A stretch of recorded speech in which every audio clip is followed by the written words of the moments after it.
And I remember shortly after the Parkland shooting, and you will remember this too, shortly after, remember when I said, these kids, when everything they're saying on television sounds exactly out of the Democrat Party playbook? And then do you remember the cascading cacophony of criticism I received? I was not alone in making the observation, and others who made the observation also came in for big-time criticism. I, of course, don't care. It's a measure of success for me, but they went nuts. You can't say that these are traumatized kids. They were facing death. They were facing gunfire. They were facing the bullets of an AR-15. And you want to reduce their heroism and their trauma to the fact that they're behaving and talking and sounding like the Democrat Party. Yeah, exactly like that. My point was they were getting help. My point was their tragedy had been hijacked by the Democrat Party and converted into the advancement of the Democrat Party to leftist agenda. And I said this, within days of this. I'll never forget the monologue. I ended up, I started out by praising some of the kids and some of the things they'd said that I truly was impressed with the poise and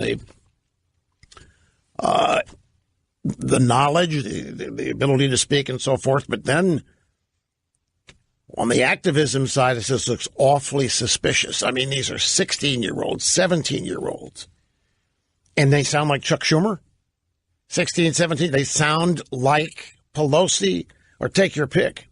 Well, my friends, it turns out from no less than BuzzFeed, the Parkland teens fighting for gun control have the backing of these huge organizing groups, some of the largest organizing groups in the country are helping the students advance their gun control agenda. Several large progressive organizations, donors, and high-powered PR firms are backing the March for Our Lives movement, which is on March 24th. Exactly. I'm not trying to do a see I told you so here, but I'm just making note of it. As usual, my friends, talent on loan from God, with half my brain tied behind my back because we care about fairness here. Now, this story from BuzzFeed on all of the left-wing groups helping the kids and their rally on March 24th, this thing prints to 16 pages, so I've had to really rush through this thing to find the names of the groups who are involved, and here's what I've been able to determine in a short period of time. We have, let's see, Everytown, which is the Michael Bloomberg bunch. Giffords, that's the Gabby Giffords bunch. MoveOn.org, Planned Parenthood, and the Women's March LA. These are just some of the left-wing organizer groups that have unified, banded together, and basically are doing the organizing effort for the student march on Washington on March 24th. In addition to that, the article says, and this is not a shock either, that Debbie Blabbermouth Schultz, a Democrat congresswoman, Broward County resident for nearly 30 years, she says that she's been in touch with the students, helping them connect to state legislators, and she helped them plan their trip to Tallahassee last week. That's another thing. They don't have any money on their own to do any of this.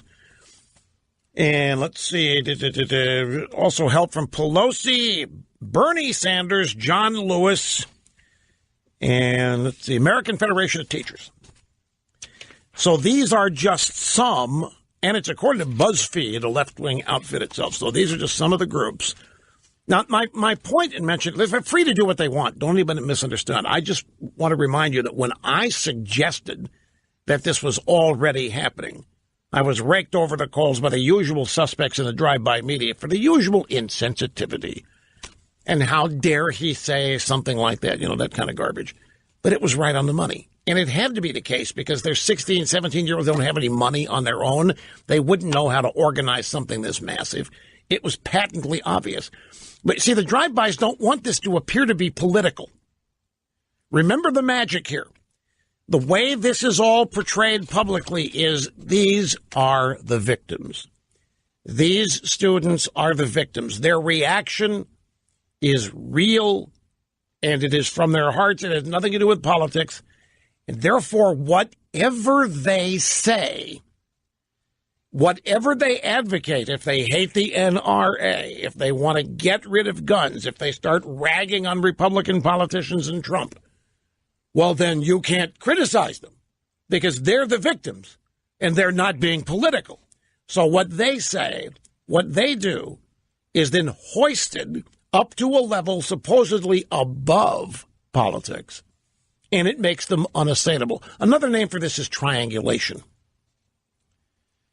So essentially, the student victims are placed at the top of the triangle, with the conservatives and the leftists and the Democrats, Republicans occupying the lower points of the triangle. And up there, they're not political. They're above it. And we can't talk about it. And we can't criticize it. And it's the same thing with this David Hogg character. The 17-year-old telegenic. Has CNN hired him yet? If he's on there so much, it's almost like they have. But then this guy's entered the political fray. Now, there's another thing. Once anybody enters the political fray, they become fair game in it. But the drive-by, not allowed. Mr. Hogg is a distraught victim. You weren't in his shoes. He was shot at. You haven't been. Therefore, he knows more than you about how rotten the NRA is. That's how the arguments go. He was in the line of fire and you weren't. As such, you've got no right. You've got no right to talk about what he's saying or anything else. But he is entitled to believe and say anything. And that's how it all works. And that's what we're in the midst of now. And that's why this gun control and high school shooting stack just continues to grow each and every day and doesn't fade away because the Democrats have placed a lot in this. I just want to remind you again, the Morning Consult has gone out and done a pretty extensive poll, and they have found that pretty much all of the, not all of them, pretty much all the companies who have announced that they are severing ties or relationships with the NRA have lost considerable favorability among the American people. Once again, it's just like the thing that happened in Indiana after the Religious Freedom Restoration Act was signed into law by then Governor Pence. The drive-bys covered that as though all of America was outraged by what the state of Indiana did. What a bunch of hayseeds. What a bunch of knuckleheads. And in truth, the vast majority of America agreed with what was going on in the state of Indiana. They just were never reported on, found. Stories on them were not done. It's the same thing here. And these companies that do not buckle, these companies that do not sever ties, because this isn't about the NRA. And this is what informed and educated people know. The NRA is just a convenient target, but what this is a gigantic public relations move to make the Democrat Party and its associated groups look bigger and more powerful than ever. Well, it is about the NRA in a sense, so that these people would actually love to do away with it, damage it, and cause them irreparable harm. But right now, the NRA is just the vehicle for the advancement of the agenda. Another interesting bit of polling news from Rasmussen: Americans blame government more than guns for the Florida massacre. You will never get that idea if all you do is watch the drive-by media. Most Americans think government error is more responsible than a lack of gun control for the massacre at the Florida high school. Latest Rasmussen Reports national phone and online survey finds that 54% of American adults believe the failure of government agencies to respond to numerous warning signs from the prospective killer is more to blame for the mass shooting. It only makes sense. It's exactly right. Now we're up to 66 different incidents. that were ignored, reports, tips that were ignored about the shooter. 90% of Americans, all Americans, say that they have been following news reports about the Florida killings at least somewhat closely. 53% who have been following it very closely. Americans are not convinced stricter gun laws will reduce crime, and they don't trust the government to fairly enforce those laws. Let me take that little statement and ask you about something. There's a new bill that some in Congress, including some Republicans, are trying to revive. It was floated once before, and it went down to defeat. And it's the No-Fly, No-Buy Law Act. And what it is essentially is if you end up on a no-fly list, if you're on the government no-fly list, then you can't pass a background check. You can't buy a gun. Right now, it would affect something like 3,000 people who are on no-fly lists. And when it was originally proposed, before people really thought about it, they said, that's a great idea. Of all the people that shouldn't be getting guns, it's people on the potential terrorist list. And then people began to think about it. So, well, wait a minute now. Who's in charge of putting people on that list? And the answer, of course, is the government. So if we pass legislation that is essentially no-fly, no-buy, meaning anybody on a no-fly list, nobody on that list can buy a gun, and the government's in charge of putting people on the list, well, you see the potential for abuse there. But they're trying to revive this again.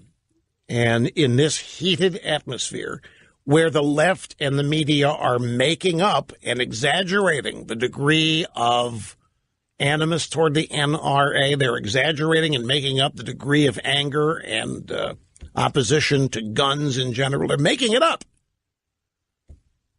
Don't be surprised, because everybody in the public is, in one way or the other, most of them are responding to all kinds of public pressure, like these boycotts.